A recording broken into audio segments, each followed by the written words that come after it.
दीक्षा ले सकते हैं। वाओ, ग्रेट सामने दर्शन प्राप्त कर सकते हैं। ग्रेट जीव अजीव पहचान कर सकते हैं। Great, nice, this is enough enough. अब मैं थोड़ी और बात करता हूँ। ओके, जब गर्भ में कोई जीव आता है, हम तुम सब गर्भज है ना, गर्भज। गर्भज मतलब मम्मी के पेट में आते हैं हम सभी। देवनारकी नहीं होते गर्भज, नहीं होते। चींटी मक्खी मच्छर नहीं होते गर्भज। उनके मम्मी पापा नहीं होते, नहीं होते। अभी अभी जो मैं कह रहा हूँ वो सुनो मेरी बात, ठीक है। सम्मूर्छन जीव के माता पिता नहीं होते, उन्हें कहते ही सम्मूर्छन है। जैन फिलोसॉफी की मैं बात कर रहा हूँ। बाहर क्या रूमर्स चल रहे हैं, आई am not talking about that. बाहर क्या पढ़ाया जा रहा है, क्या पढ़ रहे हैं, उन रूमर्स की मैं बात नहीं कर रहा हूँ अभी। मक्खी मच्छर को मानते होंगे वो माता पिता, बट मैं ये कह रहा हूँ उनके माता पिता नहीं होते, वे सम्मूर्छन होते हैं। देवनारकी के भी माता पिता नहीं होते हैं, वे औपदिक होते हैं। जन्म है, एक सॉर्ट ऑफ जन्म है, बिना माँ बाप के होते हैं। तो उनके पास एक प्रोविजन नहीं है इस बात की कि उनको कोई अच्छी अच्छी बातें हैंड ओवर करे। कुछ समझ में आए मेरी बात? नहीं है। हम जो इस बहु में अचीव करते हैं वो अगले बहु में काम में आती है। Do you agree? जो आज कमाया है जवानी में वो बुढ़ापे में काम में आता है। Do you agree? बट ये एक लाइफ फेज की बात है। बट जब हम अपनी दृष्टि को विस्तृत करते हैं और देखते हैं, बहु बहुअंतरों को देखते हैं, number of life cycles, births and deaths, जब हम देखते हैं उसको एक श्रृंखला, चेन के रूप में, ये जन्मा, ये मरा, फिर जन्मा, फिर मरा, ऐसे जब चेन्स देखते हैं तो इसमें विशेष बात यह है कि ये संस्कार अच्छी अच्छी बातें वो अगले बहु में भी लेके जा सकता है, जा सकता है अगले बहु में। इस बहु का अगले बहु में काम में आता है। पुण्य तो काम में आता ही आता है, बट संस्कार कभी कभार आ जाता है, कभी नहीं भी आता है। गेटिंग? संस्कार is the way you think. आपकी आइडियोलॉजीज, आपकी थॉट प्रोसेस, जरूरी नहीं वो कंटिन्यूएशन में वैसी रहे। अरे एक घंटे में यहां पर आदमी का मूड बदल जाता है और फिर से, आप तो समझते होंगे इस बात को, और फिर से वो मूड स्टेबलाइज होने को तो जरूरी नहीं वो स्टेबलाइज भी हो। एनीवे, मैं तो ये कह रहा हूं आपको, एक बहु से दूसरे बहु में भी संस्कार चले जाते हैं, जरूरी नहीं सबके हो, रेयरली ही जाते हैं, रेयरली ही जाते हैं। तो वो संस्कार जब आगे के पर्याय में चले जाते हैं तो उसको एक एडिशनल इंपॉर्टेंस है उस चीज का, क्योंकि उसको उतना तो नॉलेज है ही जितना आम जनों को होता है। वो भी नॉलेज है उसके पास जो पूर्व बहु से लेके आया है, एडिशनल एडवांटेज है उसके पास। But only we human beings have the privilege. हमारे पास एक खास बात यह है मानवों के पास कि उनके पास और एक एडिशनल चीज है। क्या है वो? जो अभी सीख रहे वो तो सीख ही रहे, एडिशनली संस्कार भी पूर्व बहु के लेके आ सकते हैं। समझ में आ रहा है? बट और एक एडिशनल चीज ये है कि हमें माता पिता मिले, वे हमें टीचिंग्स देते हैं।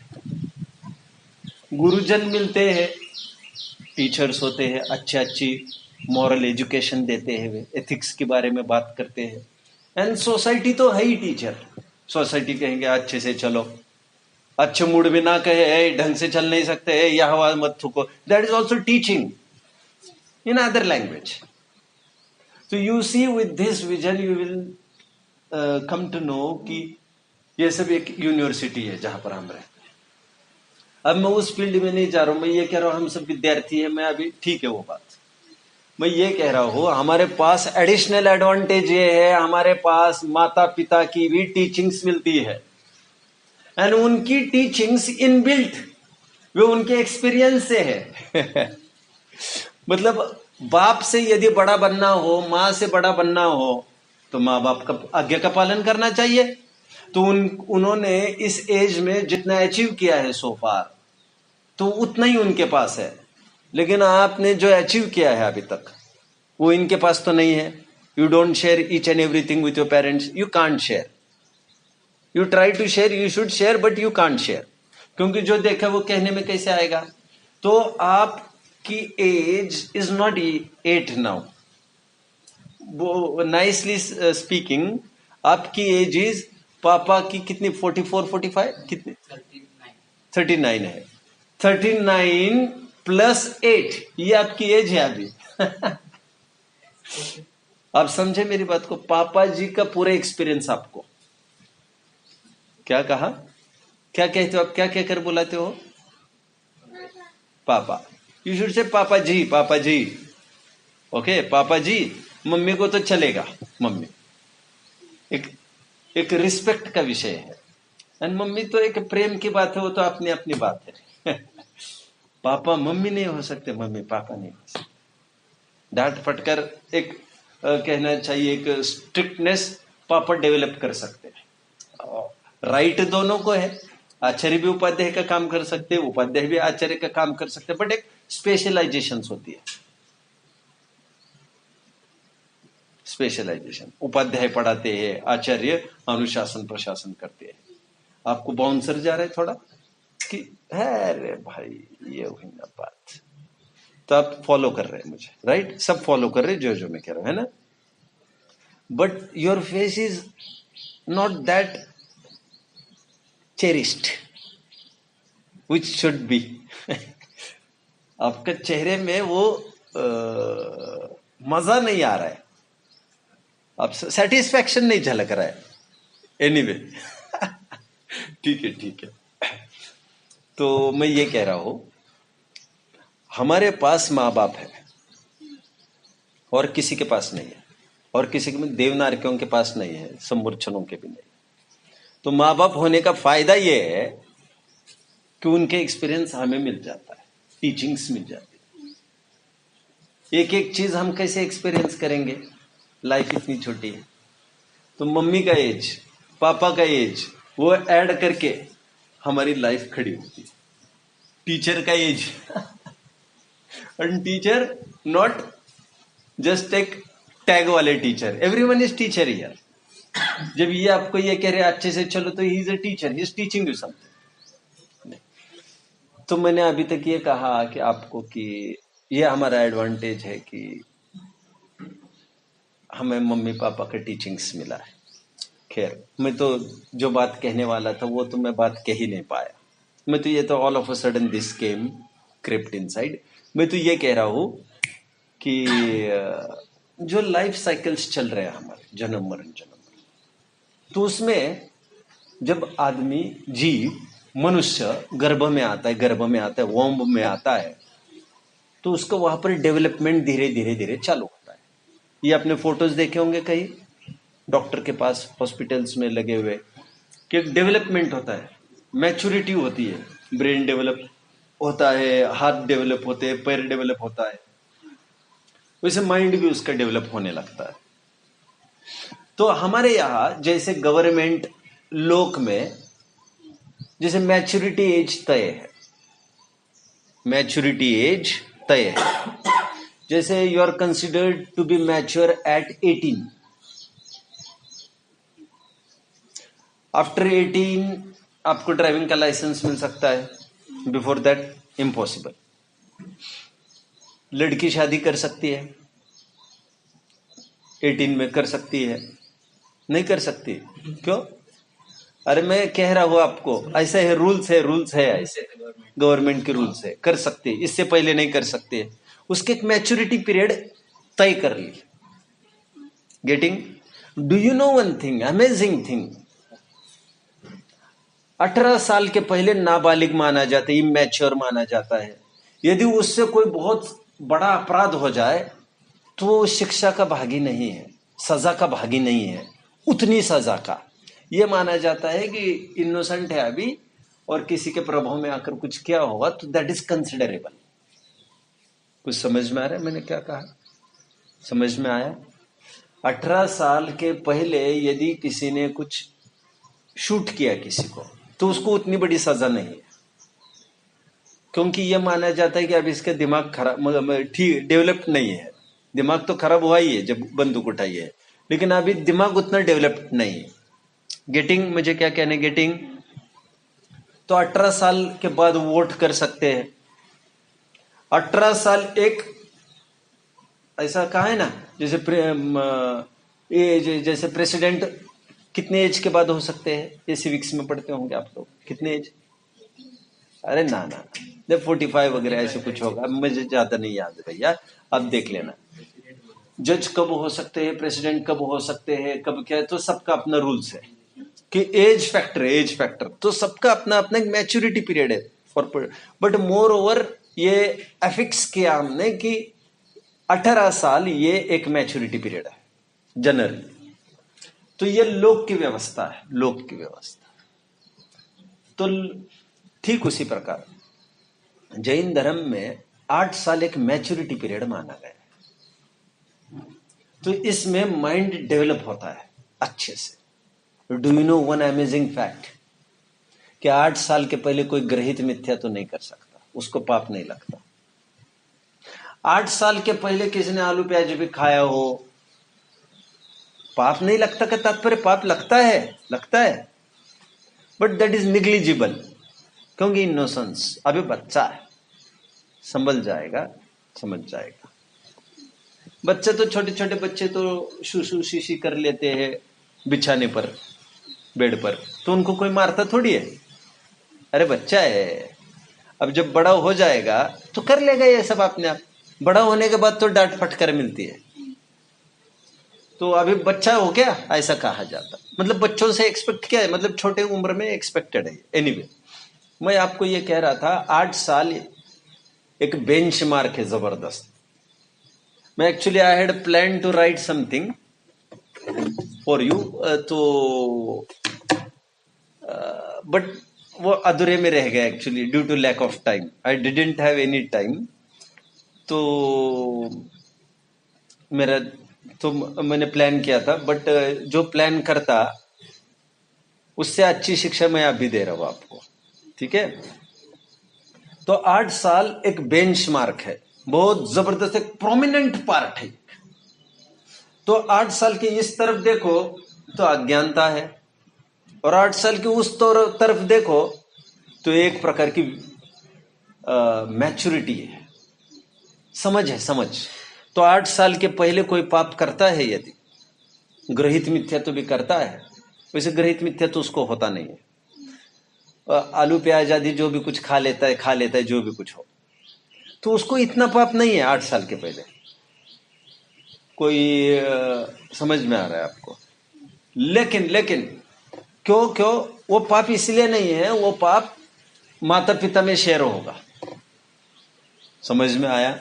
8 साल तक बच्चा कुछ भी खराब काम करता है उसके लिए जिम्मेदार माता पिता होते हैं, लोक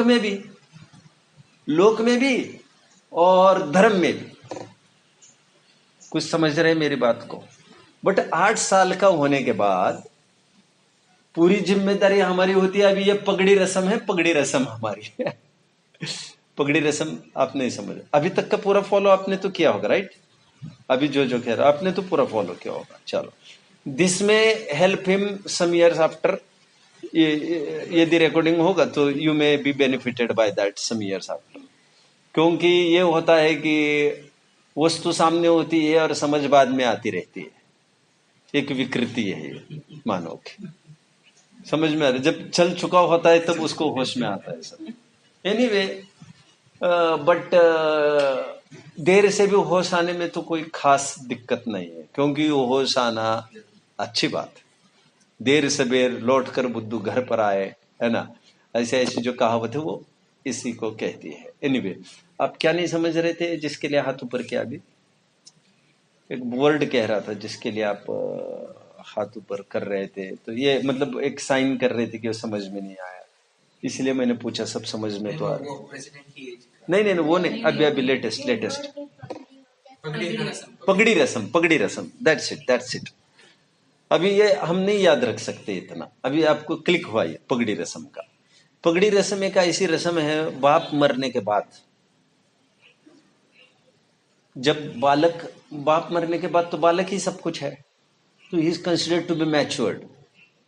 तो वो पगड़ी इनको पहनाई जाती है कि अभी पहले जैसी बात नहीं रही, behave like a grown up, not child, behave like an adult now. अभी छत्र छाया उठ गई है, अभी तुम ही छत्र छाया बन गए हो। ये एक पगड़ी रस्म होती है, लाइबिलिटीज सौंपने के लिए। तो ये एक प्रकार के हमारी अभी सब लाइबिलिटीज हमारी हो गई 8 साल में, रिस्पॉन्सिबिलिटीज हमारी है सब।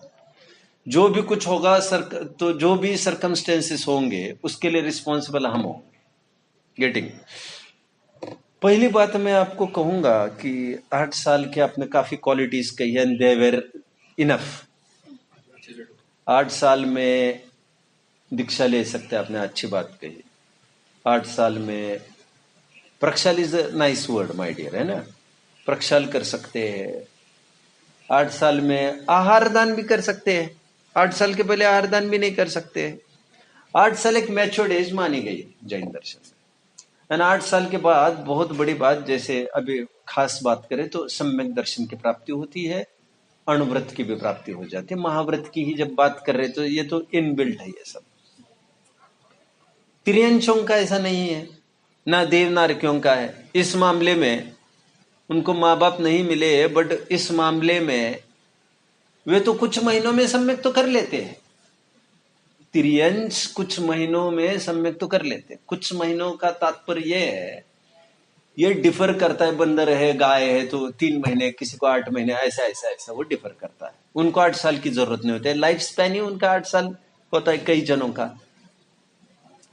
देवनारकियों की भी ऐसी बात नहीं, जन्मते ही सम्यक की प्राप्ति कर लेते हैं। नारकियों का भी जन्मते ही सम्यक दर्शन की प्राप्ति कर लेते हैं वे। गेटिंग। देव मोर और करते हैं, क्योंकि देव दर्शन करना है उनको जन्मते ही। नारकियों की ऐसी कोई खास व्यवस्था नहीं है, तो मोर और देव कर लेते हैं जन्मते ही। नारकी भी कर सकते हैं जन्मते ही, पर्याप्ति पूर्ण होते ही। पूर्व बहु का यदि सम्यक दर्शन था तो अभी वो उसको कंटिन्यू कर लेते हैं, फिर से उसको पेस में आकर वो रिज्यूम हो जाता है काम उनका। समझ में आ रहा है? मनुष्यों के लिए 8 साल का एक बेंच मार्क है। जब मुक्ति 8 साल की हो गई थी तो खैर उसका भी कार्यक्रम कराया था क्योंकि उसे तो 8 मूल गुण दिए ही नहीं गए थे कभी फॉर्मेलिटीज होती है ये लोगों के सामने, मूल तो अपने मन की बात होती है।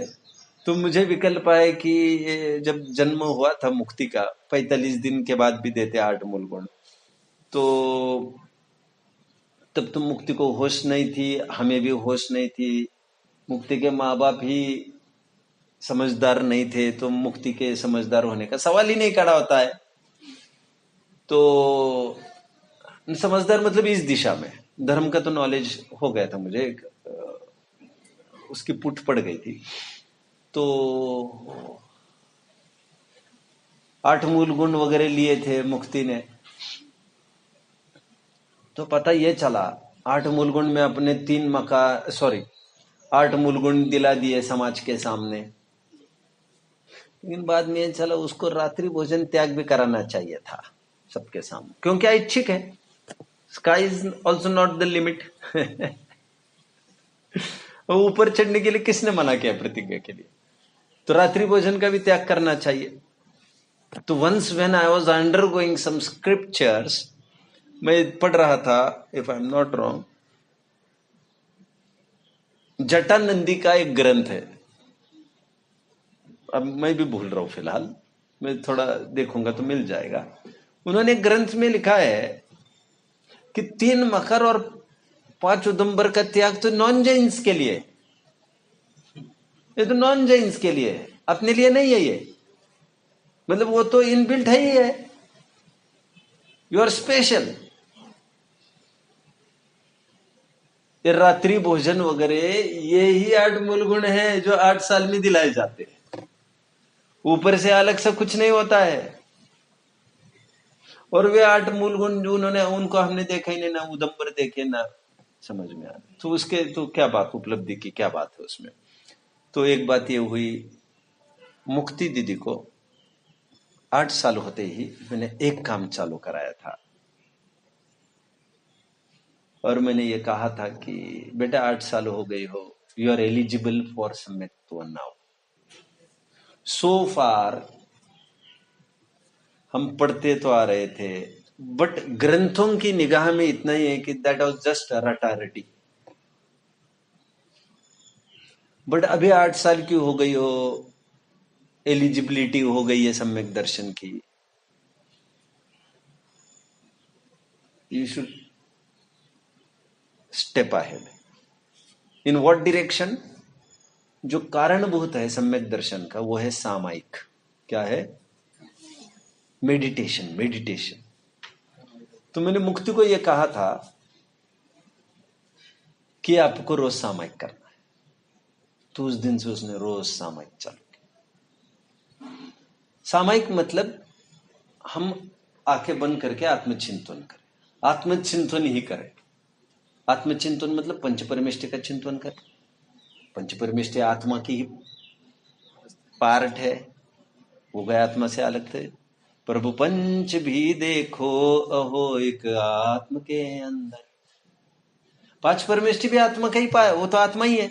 तो आत्मा का चिंतन करना, संसार मोक्ष तो आत्मा ही है, आत्मा की पर है। तो आत्मा का चिंतन करने का तात्पर्य है संसार मोक्ष का विचार करना, सुख दुख का विचार करना, हम कहाँ खड़े उसका विचार करना, मैंने क्या गलत किया ये विचार करना। दैट इज आश्रव का चिंतन। आत्मा का चिंतन करना मतलब 6 द्रव्य 7 तत्वों का चिंतन करना, एंड दैट इज ऑल। जिसने आत्मा को देखा, जिसने आत्मा को जाना, उसने विश्व को जाना। इसलिए क्या, क्योंकि सब दिखाने वाला आत्मा ही तो है, दिखता सब आत्मा में ही तो है, देखने वाला भी आत्मा ही तो है। फीलिंग स्लीपी ना, ओके, कंफर्टेबल, ओवरडोज। तो आपको चाहिए, आप थोड़ी देर के लिए रोज बैठे सुबह। अभी थोड़ी देर क्या चीज है? थोड़ी देर में भी half an hour, may be 15 minutes, may be 10 minutes, may be 5 minutes. अरे खुश होते जा रहे तुम तो। और may be 2 minutes also, may be 2 minutes also. कभी समय की समस्या होती है, कुछ बात होती है, बट आपको करना है ये रोज। जिसे आजकल लोग काय उत्सर्ग कहते हैं, नींद में से उठते ही थोड़ा सा बैठ जाते हैं, वो और कुछ नहीं, सामयिक का पार्ट था वो। तो थोड़ा विचार करें मैं कौन हूं, समझ रहे? तो थिंकिंग प्रोसेस, उसमें थिंकिंग क्या है? वो thinking, just thinking about ourselves. जो दिन भर होता है that is thinking with some doings. This is thinking without any doing. तो ये खास बात है। तो आपके लिए पहली जिम्मेदारी तो आपको रोज बैठना है एकांत में, आंखें वाखें खोलकर यह हवा नहीं देखना है आपको। समझ में आया? बातचीत भी नहीं करनी किसी से, कुछ भी हो जाए, कुछ भी आपको विचार करना है। मेरा लाइफ चल रहा है वो कैसा चल रहा है, स्कूल पढ़ रहा हूं, क्यों पढ़ रहा हूं, इसका क्या नतीजा होगा। मैं खा पी रहा हूं, क्यों खा पी रहा हूं, इसका क्या नतीजा होगा। अरे समझ रहे कि नहीं? मैं जो यहां बैठा हुआ अभी अभी मतलब सामयिक के काल में, आप वो क्यों बैठा हूं, इसका क्या नतीजा निकलेगा, आपको यह समझना है। रिजल्ट की बात करने, कारण और कार्य रहस्य समझना है। क्योंकि you should always know the things before doing that. Socrates. कुछ भी करना है तो उसको पहले जानो और फिर करो। बिना जाने क्या करेंगे? यस्मात् क्रिया प्रतिफलन्ति न भाव शून्य। भाव शून्य होगी तो क्रिया में कोई पौद्गलिक की है वो तो ये मुझे ये कहना था, you can start with this thing. फिर आप तब थोड़े से रिकवर हो जाओ। थोड़ा एक ब्रेक दे देता हूं मैं अभी आपको। After recovery I will talk on 8 मूल गुण इफ यू आर इंटरेस्टेड। तो जो मैं प्लान कर रहा हूँ 8 मूल गुण होने चाहिए लाइफ में, तो you can make those a part of your life. Okay. And आप अनेबल होंगे तो आपकी गाड़ी छुट्टी होगी तो आप बैठ सकते गाड़ी में। समझ में आ रहा है? जो काम अभी किया जा सकता है वो तो बाद में किया ही जा सकता है, पहले तो नहीं किया जा सकता वो काम। तो अभी तो आप कर सकेंगे इसको। तो अभी आप क्या कहूं मैं, खेलो कूदो कहूं? We will have a break, okay now. तो